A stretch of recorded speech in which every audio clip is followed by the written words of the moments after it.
each of your toes individually. Oh my god. But so there was one thing that I hate going too far back, but I really wanted to get this particular question answered for a lot of people. This is about CPU again, which is like one of the very first things we talked about. One of the biggest things that I see come up in conversation about hardware that I see, whether or not it's everywhere else, is in 2018.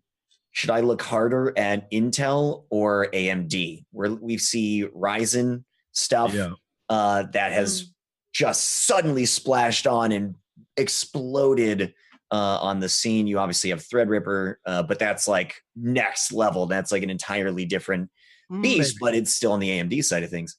It will depend on your setup heavily because some people will have heat mitigation, other people won't. And if you do Intel, I know they have the quick sync encoder, which your mileage will vary, whatever settings you set.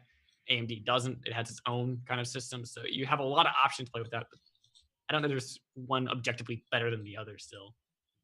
I think it depends. I agree on the low end of things.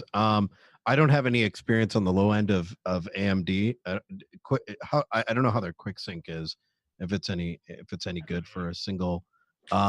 I would say on the low end, it's Intel's the safe bet. AMD though has some very cheap, relatively well priced. I shouldn't say cheap because that would discount their product, but they've been doing a really good job actually aiming at the gamer. And Intel, oddly enough, is kind of moving away despite having IEM and having a platform to, That's interesting. to advertise.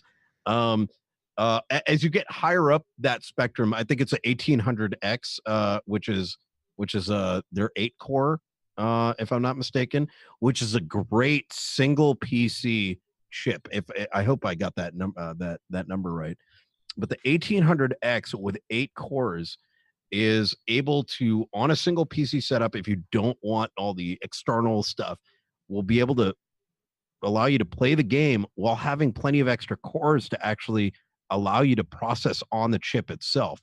So if you don't want to use a quick sync or the embedded chip on there, or if you don't want to use NVEC and you want a higher level of production, you could dedicate some cores for the game and some cores to the encoder itself.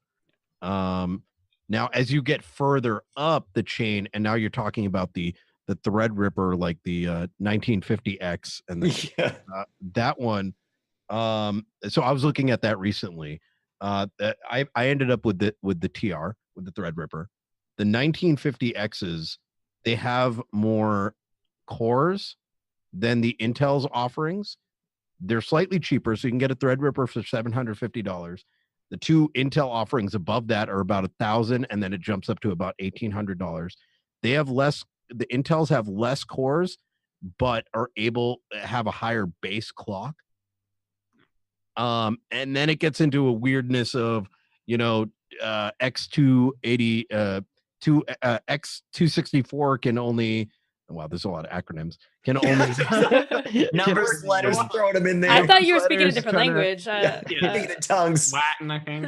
Yeah, there's only so many threads you can use, but to get the higher encoder, you need more clock, more clock speed. And do you want to overclock? Do you not want to? It can get it gets, the question gets very muffled as you get higher to that high end.